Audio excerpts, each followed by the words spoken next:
Hello everyone and welcome back to my channel. आज मैं explain करने वाली हूँ रिसेंटली नेटफ्लिक्स पे रिलीज हुई मूवी मर्डर मुबारक। ये मूवी एक मर्डर मिस्ट्री है जो कि एक रिच क्लब, उनके मेंबर्स और उनके छुपे हुए राजों के ऊपर बेस्ड है। IMDb में इस मूवी को रेटिंग्स मिली है 6.9 आउट ऑफ 10, जो कि ठीक ही है। तो चलिए बिना देर किए एक्सप्लेनेशन स्टार्ट करते हैं। तो मूवी के स्टार्टिंग में हम एक छोटी सी बच्ची से मिलते हैं जो कि अपनी बिल्ली को ढूंढ रही थी, और इसी बिल्ली को ढूंढते हुए हमें इस मूवी के बाकी कैरेक्टर्स के साथ इंट्रोड्यूस करवाया जाता है। तो पहले ही हम मिलते हैं लियो मैथ्यूज से, AKA थर्की, क्योंकि इसका रिलेशनशिप हर किसी के साथ था। फिर हम मिलते हैं यश बत्रा से, AKA नशेड़ी, क्योंकि यश एक ड्रग एडिक्ट है। इसके बाद हम मिलते हैं रणविजय सिंह से, जो कि फेकू चंद थे, क्योंकि ये राजा महाराजा के फैमिली से बिलोंग करते थे पर टिप के नाम पे सिर्फ 20 रुपए देते थे। फिर हम मिलते हैं आकाश डोगरा से, AKA बेचारा।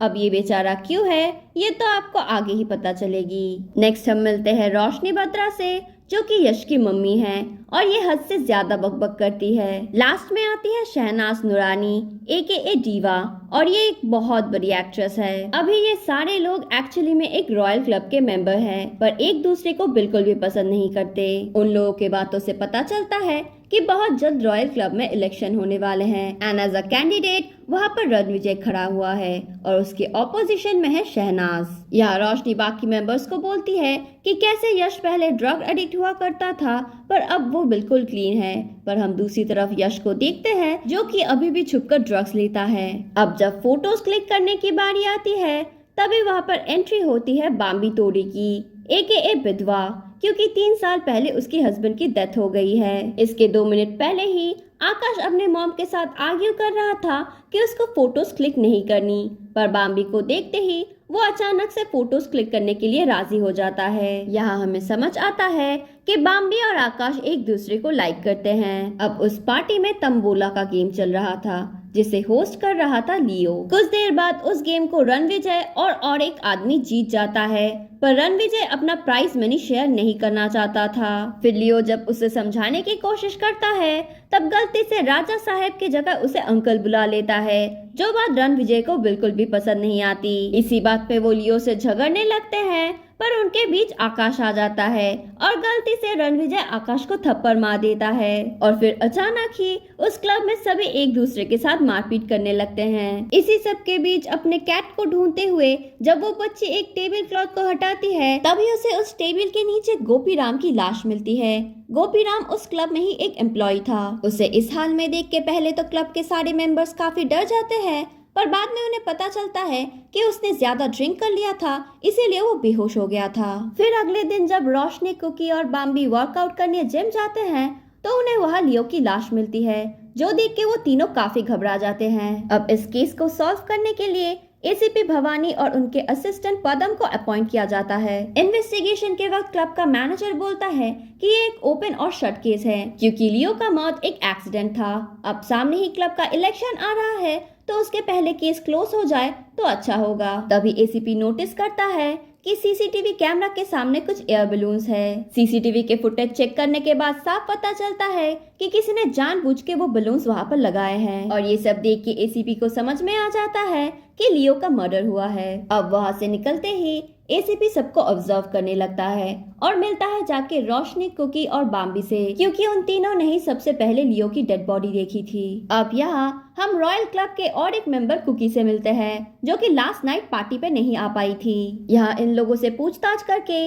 ACP को खास कुछ पता नहीं चलता, पर उन्हें आकाश के बारे में पता चलता है। बाम्बी बताती है कि लास्ट नाइट जब लियो और रणविजय में झगड़ा हो रहा था तब उन दोनों के बीच में आकाश आया था, जो सुन के ACP डिसाइड करता है कि वो नेक्स्ट आकाश के साथ ही बात करेगा। इसके बाद ACP आकाश के साथ मिलता है और उसके साथ बातचीत करता है, पर वहाँ से भी उसे ज्यादा कुछ नहीं पता चलता। इसके बाद ACP एक एक करके उस क्लब के सारे वर्कर्स के साथ पूछताछ करने लगता है, पर वहाँ भी उसे इस मर्डर के बारे में खास कुछ पता नहीं चलता।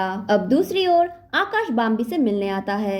उन दोनों की बातचीत से समझ में आता है कि वो दोनों एक दूसरे को बचपन से ही प्यार करते हैं, पर पता नहीं क्यों बाम्बी ने एक दिन अंशुल नाम के एक आदमी से शादी कर ली, जिसके बाद आकाश ने फिर से कभी बाम्बी को कांटेक्ट नहीं किया।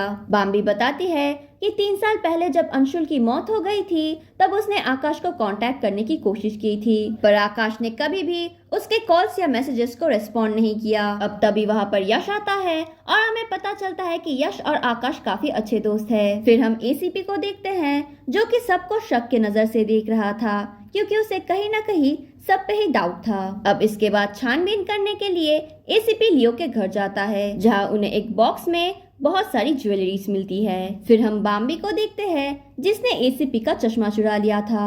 यहाँ हमें पता चलता है कि बाम्बी को बचपन से ही चीजें चुराने की आदत है। ये हैबिट शादी के बाद ठीक हो गई थी, पर अंशुल के देहांत के बाद बाम्बी को फिर से इसकी लत लग गई। ये बात लियो को पता चल गई थी, जिसके बाद वो बाम्बी को ब्लैकमेल करता था। इसके बाद आकाश बाम्बी को लेके एसीपी के पास जाता है और वहां जाके सारी बात बता देता है। तभी एसीपी उन्हें बताता है कि सिर्फ बाम्बी नहीं बल्कि लियो बहुत सारे लोगों को ब्लैकमेल करता था और उनसे पैसे लेके अपने अनाथ आश्रम में डोनेट करने के लिए बोलता था। फिर अगले दिन ही एसीपी लियो के ऑर्फनेज जाता है और बाम्बी के मदद से उन सारे क्लब मेंबर्स का नाम निकाल लेता है जिन्होंने कभी इस ऑर्फनेज में डोनेशन दिया था। अब पहला ही नाम आता है रोशनी का, जो बताती है कि उसका बेटा यश चोरी छिपे ड्रग्स लेता था। उसे रिहैब में भी भेजा गया था, पर उसकी ये आदत छूटी नहीं। फिर रोशनी सभी को बताने लगी कि यश अभी क्लीन है, पर उसके सच्चाई के बारे में लियो को पता चल गया था, इसीलिए वो रोशनी को ब्लैकमेल करता था और इसी वजह से रोशनी ने भी डोनेशन दिया था।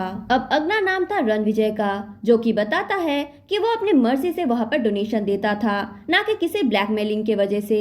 और अगर उसे लियो को मारना ही होता तो वो ऐसे चोरी छुपे नहीं मारता। वो एक असली मर्द है और इसी वजह से उसके आंखों में आंखें डाल के उसे मारता। इसके बाद एसीपी शहनाज से मिलने उसके फिल्म शूटिंग के लोकेशन में जाता है और जाके डोनेशन के बारे में पूछता है। तब शहनाज बताती है कि वो पिछले 20 साल से उस ऑर्फनेज में डोनेशन दे रही है, ना कि लियो के ब्लैकमेलिंग की वजह से। इसके बाद एसीपी को पता चलता है कि किसी ने लियो के प्रोटीन शेक में पिंको नाम का कोई ड्रग्स मिलाया था, जिसके बाद ही लियो की मौत हो जाती है। दूसरी तरफ आकाश और बाम्बी को भी उस ड्रग्स के बारे में पता चल जाता है और उसके बारे में और जानने के लिए वो दोनों एक पार्टी में जाते हैं। पार्टी में जाके उन लोगों को पता चल जाता है कि यश अभी भी ड्रग्स लेता है और उनके रॉयल क्लब में अजय नाम का कोई आदमी पहले ड्रग्स सप्लाई करता था। अब अजय का नाम सुन के बाम्बी को याद आता है कि अजय एक्चुअली गंगा का हस्बैंड है। अब गंगा की बात करें तो वो पहले बाम्बी के घर में काम करती थी, पर अंशुल के गुजर जाने के बाद बाम्बी ने ही गंगा को क्लब में काम दिलवाया। गंगा का पति अजय काफी बुरा इंसान था और हमेशा उसको मारता पीटता रहता था, पर एक दिन अचानक ही वो गायब हो गया और किसी को पता नहीं कि उसके बाद उसके साथ क्या हुआ। अगले दिन जब एसीपी क्लब आता है तो वो नोटिस करता है कि गोपी बीट रूट के प्लांट में बहुत ज्यादा पानी डाल रहा था, जबकि उस पौधे में इतनी पानी डालने की कोई जरूरत नहीं। जो बात एसीपी को थोड़ा सा तो अजीब लगता है। गप्पी को इतना उदास देख के बाम्बी उसके पास जाती है। तभी हमें दिखाया जाता है कि किसी ने गप्पी के बिल्ली को मार दिया था और इसी वजह से गप्पी काफी अपसेट था। उसी दिन क्लब में इलेक्शन भी हो रहा था, जहां एसीपी फिर से एक बार शहनाज से मिलते हैं। फिर हम देखते हैं कि आकाश अचानक से बाम्बी के पास आता है और उसे किस कर लेता है, जिसके बाद वो दोनों एक रूम में जाते हैं और इंटीमेट होते हैं। अब वो दोनों जब एक साथ थे तब बाहर इलेक्शन की पार्टी चल रही थी, जिसे देख के एसीपी बोलता है कि इन लोगों को देख के लगता है नहीं कि 2 दिन पहले यहाँ पर मर्डर हुआ था। फिर अचानक से ही गोली चलने की आवाज आती है। तभी हमें दिखाया जाता है कि गप्पी ने अपने आप को गोली मार के सुसाइड कर ली है। इसके बाद एसीपी जब छानबीन स्टार्ट करता है तब वहाँ पर उसे वॉशिंग मशीन के अंदर एक फोन मिलता है। साथ ही उसे गप्पी के रूम में बोरियां भर भर के कॉफी मिलती है। अब जिस टाइम में गप्पी ने सुसाइड किया था तब वहाँ पर यश मौजूद नहीं था और वहाँ पर आकाश और बाम्बी भी नहीं थे, क्योंकि हमें पता है वो दोनों एक दूसरे के साथ बिजी थे। अब पूछताछ के दौरान आकाश एसीपी के पास लियो के उस ज्वेलरी बॉक्स को देख लेता है। वहाँ आकाश कुछ ऐसा नोटिस करता है जिसे देखने के बाद पता नहीं क्यों पर आकाश बिल्कुल टूट सा जाता है। बाम्बी जब उससे पूछती है कि ऐसा क्या हुआ है, तब आकाश काफी गुस्से में उससे पूछता है कि उसने बाम्बी को उसके बर्थडे पे जो इयररिंग्स गिफ्ट की थी वो लियो के पास क्या कर रहा है। बाम्बी उसे बताती है कि अंशुल के गुजर जाने के बाद वो काफी अकेली पड़ गई थी, इसीलिए वो लियो के करीब आ जाती है। ये सब सुन के आकाश गुस्सा हो जाता है और वहाँ से चला जाता है। अब बाम्बी ने इतनी बड़ी बात एसीपी से भी छुपाई थी, इसीलिए वो उन्हें इस केस से दूर रहने के लिए बोलते हैं। अब इसके बाद सभी एसीपी के शक के दायरे में आ जाते हैं। उसी दिन रात ही एसीपी आकाश के घर जाते हैं और वहाँ आकाश की मम्मी उन्हें बीटरूट खाने के लिए देती है। साथ ही वो बताती है कि बीटरूट के पौधे पे ज्यादा पानी नहीं डालनी चाहिए, वरना मिट्टी गीली हो जाएगी और बीटरूट अच्छे नहीं होंगे। जिसे सुनने के बाद एसीपी अचानक से कुछ रियलाइज करता है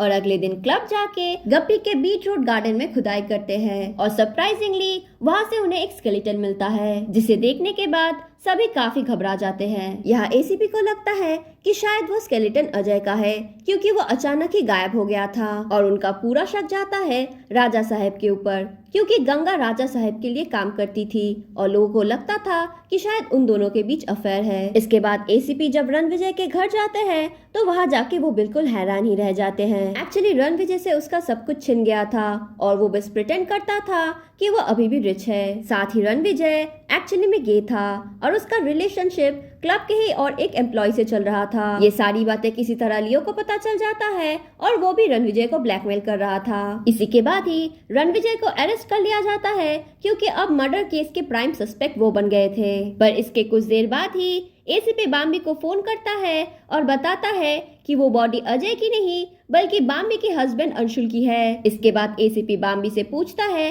कि आकाश कहाँ है, पर बाम्बी उन्हें कुछ नहीं बताती, जबकि आकाश उसके साथ ही था। फिर हम एसीपी को देखते हैं जो कि आकाश के घर गया था और वहाँ जाके वो एक मूर्ति के बारे में पूछने लगता है। दरअसल इन्वेस्टिगेशन के वक्त उस स्केलेटन के अंदर से कुछ कांच के टुकड़े मिले थे, जिन कांच के पीसेस को यूज करके कुकी अक्सर अपनी मूर्तियां बनाया करती थी। अब उस पर्टिकुलर कांच को यूज करके कुकी ने 2 मूर्तियां बनाई थी, जिसमें से एक उसने रणविजय को दिया था और दूसरा उसने आकाश को दिया था। अब आकाश के फैमिली वाले बताते हैं कि वो मूर्ति 3 साल पहले ही खो गई थी और उसके बारे में उन लोगों को नहीं पता। तभी आकाश की दादी उन्हें बताती है कि एक्चुअली वो मूर्ति काफी डरावनी थी, इसीलिए उन्होंने ही उस मूर्ति को किसी और को गिफ्ट कर दिया था। तभी हम दूसरी तरफ देखते हैं कि यश सुसाइड करने की कोशिश कर रहा है, पर एन मौके में वहाँ रोशनी आ जाती है और यश को बचाने की कोशिश करती है। नेक्स्ट डे एसीपी सभी को क्लब बुलाते हैं, क्योंकि उन्हें खूनी का पता चल चुका था। इससे पहले कि एसीपी कुछ बताता,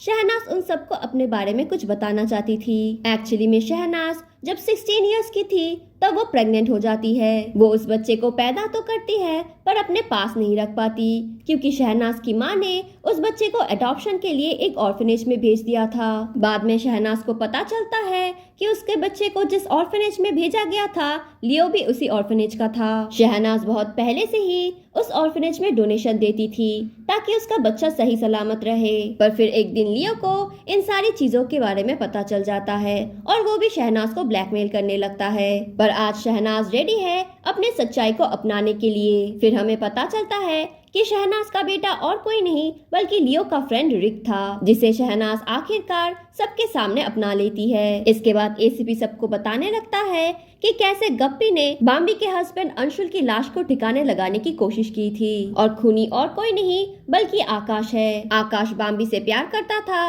और शायद उसी ने गुस्से में अंशुल को मार दिया और इसी के बाद वो लोग आकाश को गिरफ्तार कर लेते हैं। पदम काफी खुश था क्योंकि उन्होंने केस सॉल्व कर लिया था, पर एसीपी पदम को बताते हैं कि अभी भी केस सॉल्व नहीं हुआ है, जो सुन के पदम थोड़ा सा हैरान होता है। तभी उन दोनों को पीछे से बाम्बी बुलाती है। बाम्बी बताती है कि उसे अपने लग्जरियस लाइफ से काफी प्यार था और उससे भी ज्यादा प्यार था इस क्लब से, और इसी के चलते अपना स्टेटस मेंटेन करने के लिए आकाश से प्यार करने के बावजूद भी बाम्बी अंशुल से शादी कर लेती है। पर वो दोनों एक दूसरे से प्यार नहीं करते थे, इसीलिए एक साथ खुश भी नहीं थे। इसी बीच अंशुल का अफेयर स्टार्ट हो जाता है उन्हीं की मेट गंगा के साथ, जो बात बाम्बी को पता चल जाती है, पर वो इस बात से नाराज नहीं थी। पर अंशुल जब डिवोर्स की बात करता है तब बाम्बी काफी गुस्सा हो जाती है। बाम्बी उसे समझाने की कोशिश करती है कि अगर उनका डिवोर्स हो गया तो बाम्बी की स्टेटस खराब हो जाएगी। वो चाहे तो 1000 अफेयर्स रखे पर बाम्बी को डिवोर्स ना दे। अब यहाँ अंशुल बताता है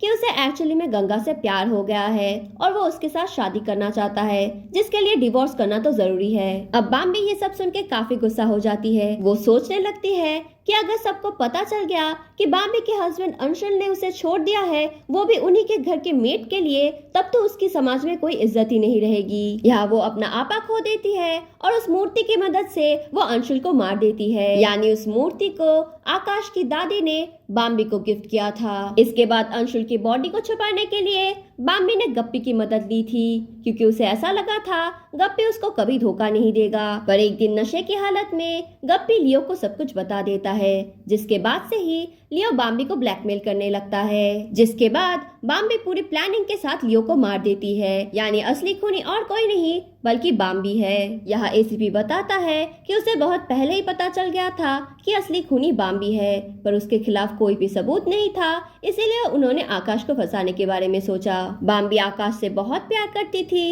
इसीलिए एसीपी को पूरा यकीन था कि बाम्बी आकाश के लिए सच जरूर बोलेगी। आखिर में वही होता है और बाम्बी को अरेस्ट कर लिया जाता है। आखिर में हमें दिखाया जाता है कि बाम्बी अभी जेल में है और उससे मिलने वहाँ आकाश आता है। एसीपी जब आकाश को घर पे ड्रॉप करता है तो उसे सलाह देता है कि वो बाम्बी का केस ना लड़े और अपनी जिंदगी में आगे बढ़े। और ये मूवी यहीं पर खत्म हो जाती है। तो यही थी इस मूवी की कहानी। आई होप आप लोगों को मेरा एक्सप्लेनेशन पसंद आया होगा। इसी बात पे don't forget to like share and subscribe to my channel, ताकि मैं ऐसे वीडियोस आपके लिए और भी लाती रहूं। आज के लिए बस इतना ही, मिलते हैं अगले वीडियो में।